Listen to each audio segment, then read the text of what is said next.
నిజంగా Instagram వాడాలన్నా, phone phone పట్టుకొని phone చూడాలన్నా భయమేస్తా. పెళ్ళంటే ఇప్పుడు మగాడికి అదో పెద్ద అచీవ్‌మెంట్.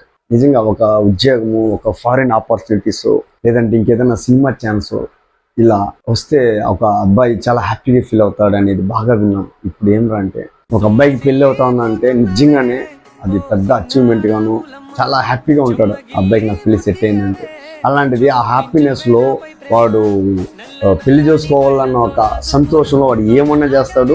పెళ్ళిన ఒక విషయాన్ని కోసం చాలా కష్టపడి ఉంటాడు. సో అలాంటిది పెళ్ళి అవుతుందన్న ఆనందంతో పెళ్లి చేసుకుని ఒకే నెలకి పెళ్లికి ముందు ఆ అమ్మాయి ఎఫ్ఐఆర్ పెట్టుకుంటే పెళ్ళైన తర్వాత 1 మంత్ అవుతున్నా అబ్బాయితో కలవలేకపోతున్నాను అని ఆ అమ్మాయి బాధపడి ఆ అబ్బాయిని చంపేసిందంటే surveyor, government job, surveyor, government వ్యక్తి పాపం ఇన్ని ఆశలు పెట్టుకుంటాడు ఆ జాబ్ రావడానికి.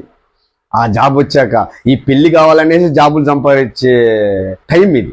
మనకు పెళ్ళి అవ్వాలంటే మనకి జాబులు కావాలి, చదువుకోవాలి, లేదంటే కష్టపడాలి అని ప్రతి మగాడు ఇప్పుడు జాబులు సంపాదించి కష్టపడి పెళ్లి కోసం నిజంగానే బికాస్ మనకి జాబ్ వస్తే మన అమ్మాయిని పెళ్లి చేసుకుంటుంది, మన లైఫ్ని బాగా లీడ్ చేయొచ్చు.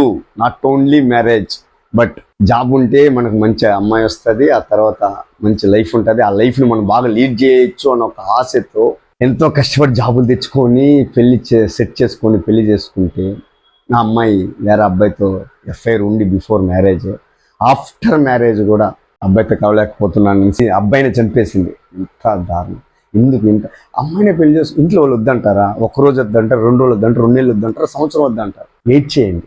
100% మీ ప్రేమ ఒప్పుకుంటారు. మీరు అంత నిజమైన ప్రేమైనా నువ్వు ప్రేమించిన అబ్బాయి అంత మంచివాడైతే ఎందుకు ఇంట్లో వాళ్ళు పోరు పడలేక వాడికి ఏదో లవర్కి ఏదో సర్ది చెప్పేసి పెళ్లి చేసుకుని వీని చంపేసి మళ్ళీ వాడి కోసం లేచిపోవడం. అదేదో ముందే లేచిపోవచ్చు కదా పెళ్లికి ముందు. కానీ ఎందుకు ఒక మగాడి కోసం ఇంకొక మగాడి జీవితాన్ని ఎందుకు జడపడం?